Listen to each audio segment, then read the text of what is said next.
आप आए और हमारे कार्यक्रम की शोभा बढ़ी और इतने गुणी जनों को मैंने सुना और देखा। आज समाज में जो कुरीतियाँ चल रही हैं, उन्होंने बताया कि हम क्या हैं।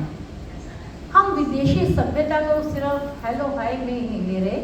आपने देखा हेलो और हाय करते करते हमारे चारों तरफ हाय हाय हो रही है, जबकि हमारी पुरानी सभ्यता नमस्ते कितनी बढ़िया है कि हम अपनी चारों तरफ की पॉजिटिविटी अपने अंदर लेते हैं और सर को झुकाते हैं। जब हम नतमस्तक होते हैं तो क्या होता है कि हमारे सर के ऊपर आशीष वाला हाथ आता है। हमारे देवी देवता के चरणों में भी हम झुकते हैं तो उनका हाथ ऐसे होता है। बच्चे कहते हैं इसमें क्या होता है? अरे इसी में तो सारी शक्ति है माँ की। क्यों? जब भी तुम्हारा बस्ता भारी होता है तो तुम कहाँ उठाते हो? पीठ पर। तो हमारे पापों का बोझ भी हमारी पीठ पर होता है, जो कि बड़ों के आशीर्वाद से कम होता चला जाता है।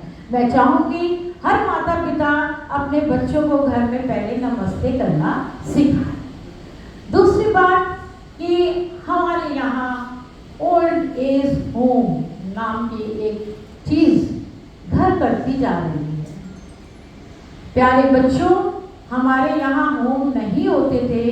भारतीय सभ्यता में हाउस होते हैं, घर होते हैं जिसमें बड़ों को सम्मान दिया जाता है और वो दिवाली के रूप में रहते हैं। हमारे घर में माता पिता ईश्वर स्वरूप होते हैं जिससे हमारी गृहस्थियाँ अच्छी चलती हैं। आप मेरा इशारा समझ गए होंगे मैं किस तरफ कहना चाह रही हूँ।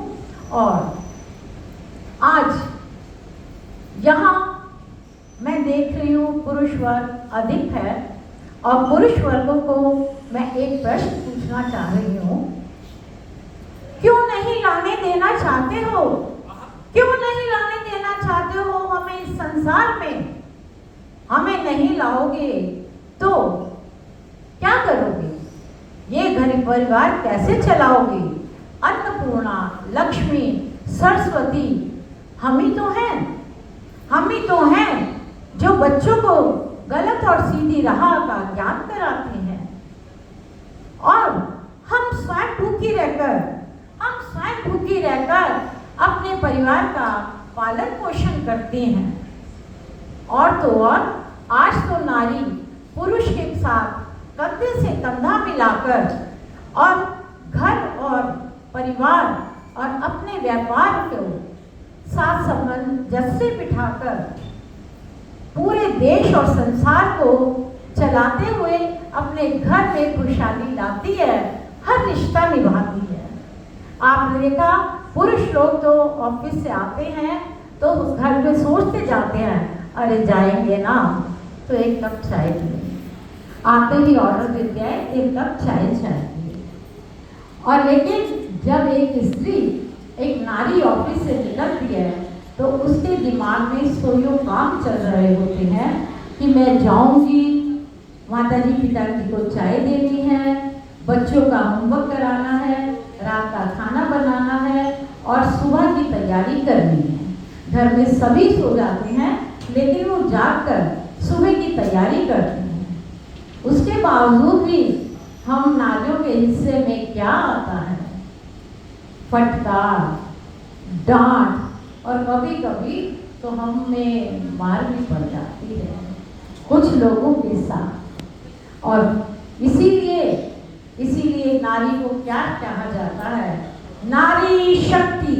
पुरुष के आगे कभी शक्ति नहीं लगता, हम नारियों के आगे शक्ति लगता है क्योंकि हम सहनशीलता की मूर्त है। सहनशीलता की मूर्त है। दुखों के बावजूद भी अपने चेहरे पर मुस्कुराहट रखकर अपने परिवार और एक ही परिवारों को हम तराजू की तरह तोल कर रखते हैं। बेटियां जो हैं, हम जब उनको विदा करते हैं तो माँ बाप क्या करते हैं? अपने जीवन की सारी पूंजी को उस पर लुटा देते हैं, अपने भविष्य का भी नहीं सोचते। लेकिन शादी करते हुए कभी हमने अपनी बेटी से पूछा है कि बेटी तुम्हारे मन में क्या है? तो बेटी क्या कहती है? मेरे प्यारे प्यारे पापा, मेरे प्यारे पापा, ना देना मुझको उस घर में जहाँ मांगे गहने। मेरे पापा, ना देना मुझको उस घर में जहाँ सब मांगे गहने। आज तुम्हारी प्यारी बिटिया सज धर कर चली अपने पिया का घर बसाने। आपके दिए हुए संस्कारों रूपी गहने पहनकर मैं पिया के घर जाऊंगी, अपने दोनों हाथों से उसका घर सजाऊंगी। मैं तराजू के दो पलड़ों की भांति दोनों घरों का मान बढ़ाऊंगी, दोनों घरों का मान बढ़ाऊंगी। और साथ साथ वो क्या कहती है, क्योंकि भविष्य का मालूम नहीं होता और बेटियों का दूसरा जन्म होता है, और उस जन्म में कैसा अपने घर परिवार में वो कैसे लाडली बेटी बन के रहती है, लेकिन उधर जाते ही दूसरे दिन ही सब उससे आशा करते हैं कि हमें भी हमारे नेचर के हिसाब से पूछे।